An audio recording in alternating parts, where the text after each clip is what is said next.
Buenas noches a todo el pueblo de La Romana, buenas noches a todos los campos y batalles de esta hermosa ciudad. Sus 3 municipios, sus 2 distritos municipales están conectados a este su programa Control Romanense, el programa de la familia de La Romana. Hoy es jueves, un jueves lleno de energía, un jueves lleno de entusiasmo, un jueves lleno de la palabra de Dios, como lo tenemos cada jueves acá con nuestro pastor Raimundo Sánchez, mi pastor Raimundo Sánchez, que todo el mundo conoce como Johnny Fashion. Está acá con nosotros en la noche de hoy para hablar de la palabra de Dios, para tocar temas importantes y puntuales que van encaminados a arreglar tu vida, a redirigirte, a encauzarte y a buscar la manera de que tú tomes un camino correcto para que tu familia resplandezca, para que tu vida resplandezca, para que tengas un futuro promisorio y dejarle un buen legado a tus hijos, porque en eso es que debemos de estar caminando, y sobre todo la salvación de tu alma. El cuerpo se queda aquí, hay que buscar la salvación de nuestras almas y serle fiel a nuestro Creador, nuestro Redentor Jesucristo. Siempre se nos queda el tema, siempre nos quedamos con el deseo de seguir escuchando. Por eso yo entiendo que este programa hay que hacerlo de ponerlo de más tiempo para poder sacarle el jugo a el contenido, a estos temas tan interesantes que trae nuestro pastor. Así que de inmediato vamos a colocar este programa en manos de nuestro Señor Jesucristo, leyendo una porción de la palabra de Dios. Y esta noche vamos a estar leyendo en el libro de Primera de Corintios, capítulo 15, versículo 57, la palabra de Dios la leemos en el nombre de Dios Padre, Dios Hijo, Dios Espíritu Santo.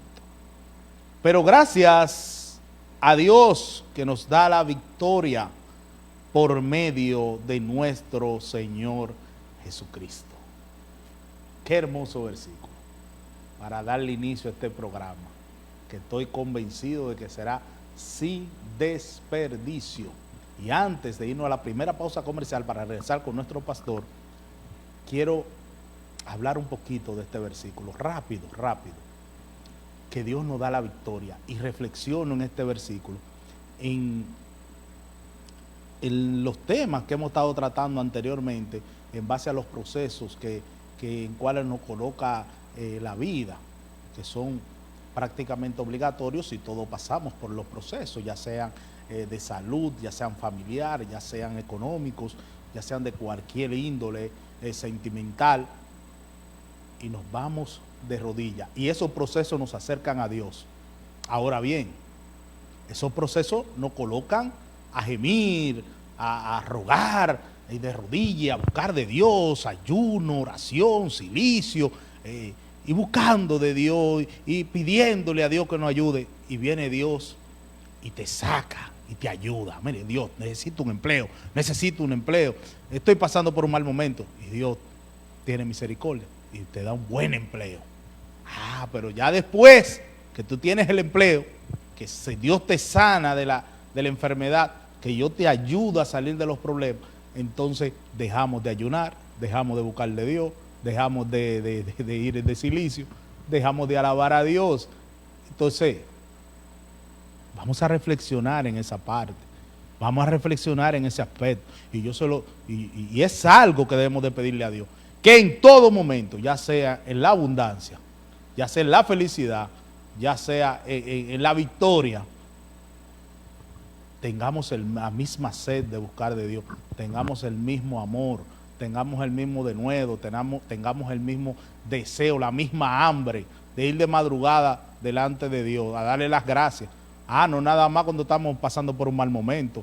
Así sí es fácil buscar de Dios en la derrota, cuando estamos arrastrándonos en el piso. Pero vamos a buscar de Dios también cuando estemos bien. Vamos a buscar de Dios también cuando nos esté yendo bien. En eso es que debemos de mirar. Vamos a una pausa comercial. Volvemos en breve, rapidito, con nuestro pastor Raimundo Sánchez. Regresamos a su programa Control Romanense. De inmediato, yo estoy un poquito apurado, no sé si lo notan, y es porque yo quiero recibir lo que el pastor tiene para nosotros en esta noche.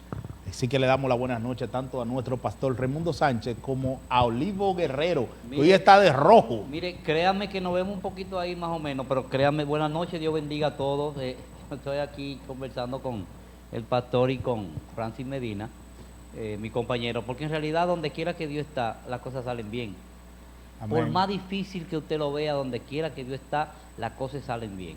Entonces, acá estamos esta noche recibiendo a nuestro pastor. La semana pasada no vino. Traté de decirle algo ahorita, pero se me olvidó. Pero hoy está con nosotros aquí. Para nosotros es un placer que nuestro pastor esté con nosotros aquí. Mi pastor, el pastor de Francis Medina, el pastor de todos ustedes. Repite de nuevo lo que dije. Repite de nuevo. Mi pastor, ahora. El pastor de Francis Medina, el pastor de todos ustedes. Así que acomódense ahí que vamos a iniciar con un tema muy importante para todos. Buenas noches, pastor. Dios bendiga a todos aquellos que ya están acomodados como cada jueves, esperando recibir la enseñanza, si se puede usar el término, de la palabra del Señor. Olivo, deja tu chisme, eso no es de Dios. ¿Qué te iba a decir ahorita? Que Dios es bueno, que Dios es bueno. No, tú sabes, le pido disculpas, 2 semanas sin poder venir, estamos... Recuerden que, aparte de pastor, yo soy Johnny Fashion. Sí, y estamos en la temporada alta de trabajo y si Dios está proveyendo, hay que trabajar. Claro. Sí, claro. Luis Pereira trajo un mensaje el jueves sin desperdicio. Un tremendo hombre de Dios, sí. con mucho conocimiento de la palabra. Esos son de los muchachitos que Dios puso a mi lado para bendecir la vida del pueblo y de todos aquellos que se acercan a la nueva vida. Amén. Vamos a entrar en materia. Yo no quería más abundar más, pero siga. El Señor me inquieta hablarle al pueblo de la consecuencia que arrastra la familia con la idolatría. Es un tema... De eso quiero hablar. En la Biblia, a mí la Biblia enseña de que la maldad del hombre alcanza hasta la 3ª, 4ª y 5ª generación. Sí. O sea que de repente mi padre cometió actos de idolatría, yo la recibo, mi hijo, mi nieto, hasta que aparezca uno a mitad de camino y se ponga las ropas espirituales y le diga, hasta aquí llegaste. ¿Cómo pasó en mi caso? Exacto. Pero quiero hablarles, sé que hay muchas familias que están sufriendo la consecuencia de sus padres, sus abuelos, y hoy están peleando grandes batallas en términos espirituales y no tienen idea de qué es lo que está pasando en su vida. ¿Tú tienes algo de introducción? Sí, yo tengo aquí, mire, aquí la definición de la Biblia, la idolatría definida como la adoración de ídolos. Eso es difícil. O falsas, que se considera un pecado grave con consecuencia tanto espiritual como material. La consecuencia incluye la ira de Dios, la separación de Él, la destrucción y la pérdida de bendiciones. Además, la idolatría a menudo se asocia con la inmoralidad y la pérdida de la verdadera adoración. Por eso va muy lejos. Es difícil, el tema que estamos tratando, póngale mucha atención al tema de esta noche que el pastor trajo, porque es un tema muy complejo y es bueno que usted lo entienda. Miren, hablar de idolatría, yo estuve leyendo algo aquí, dice la Biblia, la idolatría se refiere a la adoración de dioses falsos, incluyendo la creación de imágenes o ídolos. También se entiende como cualquier cosa que se pone por encima de Dios. O sea que la idolatría no solamente tú tener una imagen y adorarla. No, claro. Se va más lejos. Es todo lo que tú pongas delante de Dios. Y cuando vamos a la Biblia, vamos al Viejo Testamento, nos vamos a encontrar en muchos libros cómo Dios se enoja con su pueblo cuando su pueblo le da la espalda y va a la idolatría. Sí. Pasaron muchos reinados luego de David y la Biblia habla mucho de ellos y yo quiero usar uno específico. Yo quiero hablar del rey Acab. El rey Acab, con el propio rey Acab, empezaron a cometer actos de idolatría. ¿Y qué hizo Dios? Dios se apartó del pueblo. Y uno de los castigos, tú hablas de que la ira de Dios vendrá sobre ellos. Sí, claro. Uno de los castigos que recibió esta mujer, el Señor de repente llama a uno de sus profetas, el profeta Elías, profeta de fuego, el profeta que en aquel tiempo era el hombre al cual Dios le hablaba para que le hablara al pueblo. Y la Biblia enseña que de repente el Señor, a través del profeta, confronta al rey Acab y a la reina Jezabel. Ellos, como adoraban dioses falsos, también tenían profetas falsos. Él decía que tenía 450 profetas de Baales, de demonios, que le hablaban al rey lo que ellos querían escuchar, no lo que realmente pasaba. ¿Cuánta familiaridad con este tiempo? Así es. Hay mucho por ahí hablando de parte de Dios, diciéndose llamar profeta de Dios. Pero ese no es el tema. No, pero Ese es otro tema. Pero de hecho Deuteronomio no advierte a los falsos profetas para hablar de idolatría. Sí. Eso se habla muy fuerte. El apóstol porque- Pablo le escribió a Timoteo también. Exactamente. Entonces, Te insto a tiempo, fuera de tiempo, que predique la palabra Sí. con sana doctrina. claro que sí. Redarguye, exulta, reprende. O sea, eso es algo que Dios y nosotros sabemos que no es nuevo. Exacto. No, no, nuevo, Desde porque el Viejo Testamento, incluso desde la Génesis. cuando Moisés va al frente del faraón, el faraón mandó a buscar a sus hechiceros. Claro. Pero aquí hay algo que me impacta de esta historia, la cual el Señor ha puesto en mi espíritu.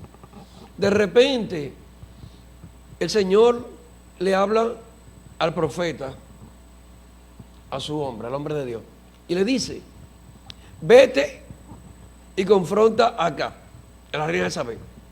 Confróntalo y buscar un lugar específico. Yo le voy a traer este tiempo en el parque. Sí. Júntalo ahí.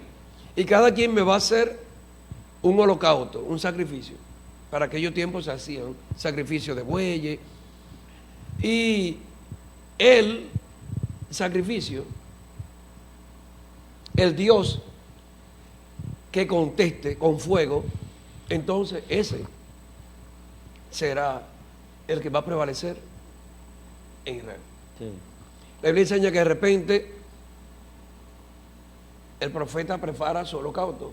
Matan el buey, preparan la leña, dicen que hicieron una zanja alrededor. Y así mismo hicieron los Baales, los 450 profetas de Baales. Conforme a la historia, llegó el momento que tenían que tener cada uno para clamar a su Dios.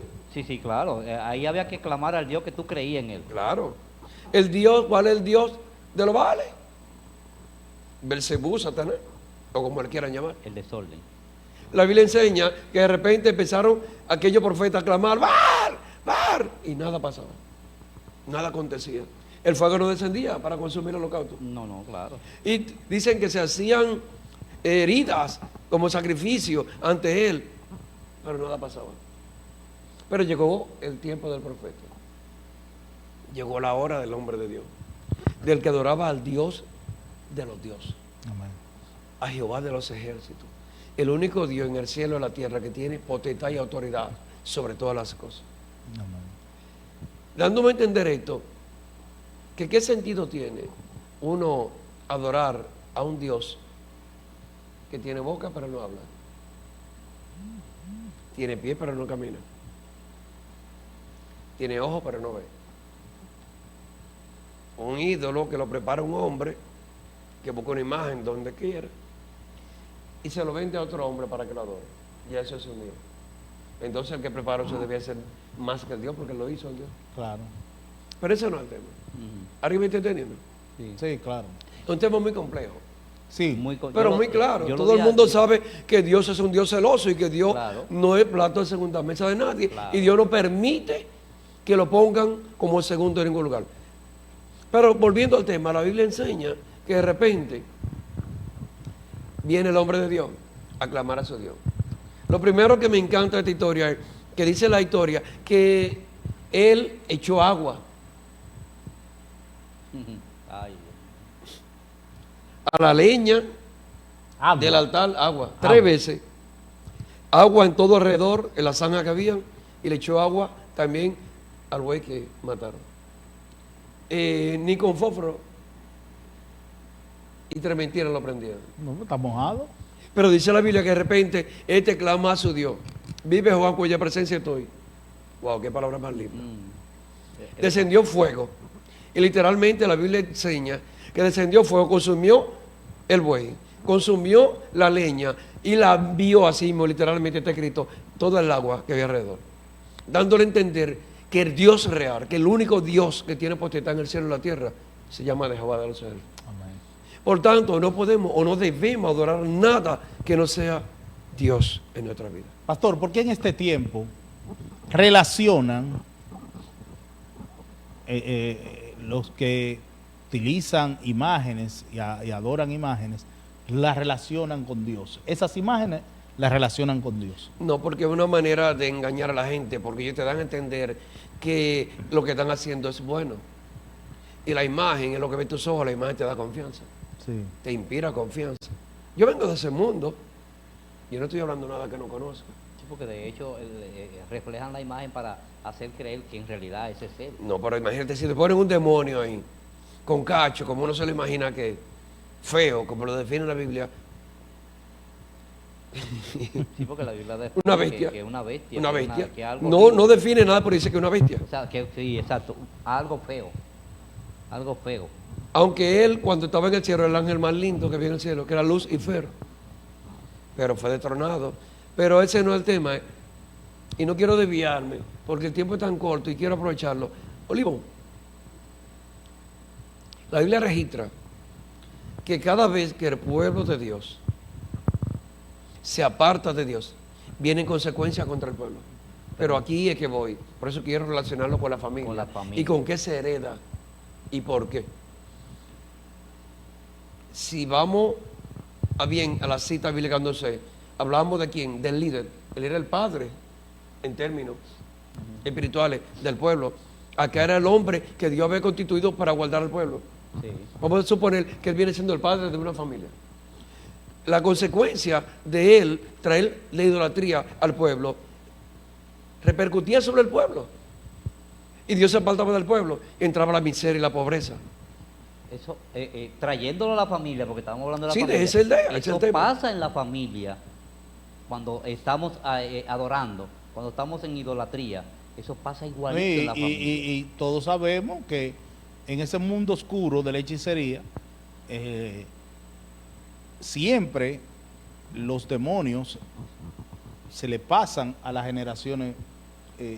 ¿Está establecido la palabra? Y como decimos popularmente, Por heredad. la tía o la abuela se montaba, porque vamos a utilizar el término llano, que todo el mundo conocemos, claro. a los que nos ven fuera de República Dominicana, en otros países que no conocen mucho las terminologías que utilizamos acá, montarse es que una persona cae bajo Poseída por un demonio demoníaco. Sí, entonces, siempre se dice, no, ella heredó eso de una abuela de ella que se montaba, Sí, o que la poseía un demonio. Exacto. Entonces, eso es una maldición, pastor, Claro. prácticamente. De hecho, la Biblia lo define como una maldición generacional. Generacional. Así es que lo define. Sí. Porque una maldición no es bien. Al igual que lo que hace maldad. Lamentablemente, esa es la realidad. El mal que tú haces hoy, a la larga, tu descendencia hereda y lamentablemente ese mal les llega a ellos. Pero volviendo al tema, para que tú veas, el ejemplo que estamos usando del rey acá, él cometió toda idolatría siendo el líder, siendo el papá de la familia de Israel, el líder del pueblo. Pero ¿qué llevó eso? A que el Señor usara al profeta y declarara una palabra. Luego de que él mató a todos los profetas falsos, porque lo digo yo, porque la victoria, él tenía la victoria. Claro. Sí, claro. La Biblia enseña de que el hombre de Dios oró y cerró el cielo por 3 años y medio. 3 años y medio sin llover, en mucho tiempo, para que los árboles se sequen. No, y las bestias se mueren, los animales Entonces, se ¿qué mueren. provocó? La idolatría de este hombre dirigiendo al pueblo, que viniera mortandad, miseria, pobreza al pueblo de Dios. Pero no le pasó solamente a él. La Biblia habla del rey Ezequías, que el rey Ezequías gobernó por 30 y pico de años el pueblo de Israel. Sí. Pero dice la Biblia que él gobernó rectamente. Cuando él llegó, había encontrado que estaban idolatrando la vara de serpiente que Moisés levantó en el desierto cuando hubo una mortandad, porque estaban siendo mordidas la gente en el desierto y estaban muriendo. Y el Señor le dijo, oye, prepárame un acta de bronce con una serpiente, y todo el que mire la serpiente, eso identificaba en un futuro lo que iba a pasar con Jesús en la cruz del Calvario, Sí. derrotando a la serpiente en la cruz. ¿Me sigue? Por tanto, dice la Biblia que cuando el rey Ezequías llegó y se encontró que estaban cometiendo actos de idolatría, que estaban adorando esa imagen de Moisés. Sí, sí, Quizá el pueblo entendía que estaban haciendo lo correcto, pero esa imagen fue hecha para ese tiempo, A veces sí. por un mandato de Dios. Y ya pasaba. Miren a dónde llegan las cosas. Pero cada vez que venía un rey a gobernar el pueblo de Israel y cometía actos de idolatría y se apartaba de Dios, ¿quién era que sufría la consecuencia? El pueblo. Y cuando traemos esto a la familia, cuando los padres cometen actos de idolatría y se apartan de Dios y no buscan el camino correcto, que hay que caminar conforme a la voluntad de Dios y a su precepto, ¿qué acontece? Los hijos, los nietos, Todo, los bisnietos, toda los carrera. tataranietos, ya el viejo se murió, Sí. ya el viejo no tiene nada que buscar aquí, pero el hijo recibió el pacto que hizo aquel Señor. Y está establecido en la palabra, una frase que me encanta. Los padres se comen las uvas y los hijos sufren la entera. Eso es bíblico, está en la Eso palabra. es bíblico, eso es bíblico. Pero ¿cómo decir, pastor? Ellos cometieron su acto de idolatría y yo pago la consecuencia. Y yo lo viví porque vengo de una familia donde prácticamente eso eran cosas normales. En los campos y eso eran normales. Sí, claro. Y eso también me tocó a mí. Y por 37 años yo estuve viviendo en ese mundo, engañado por falta de conocimiento. Así como se perdió el pueblo de Israel porque no tenía conocimiento, así mismo me pasó a mí. Hasta que Cristo entró a mi vida. Amén. Y ahí yo le puse un stop. Mi generación La maldición generacional se corta aquí. Se cortó ahí. ¿Tú estás entendiendo, padre? Madre, tú que estás ahí. ¿Tú sabes lo que te estoy diciendo? Si tú no cortas esto hoy, tu vida será un fracaso y tu futuro espiritual está muerto porque te va a ir al infierno, lamentablemente. Pero también tus hijos mañana van a recibir parte de la consecuencia de la irresponsabilidad de no instruir el niño en el camino. Amén. Pero ¿cómo lo va a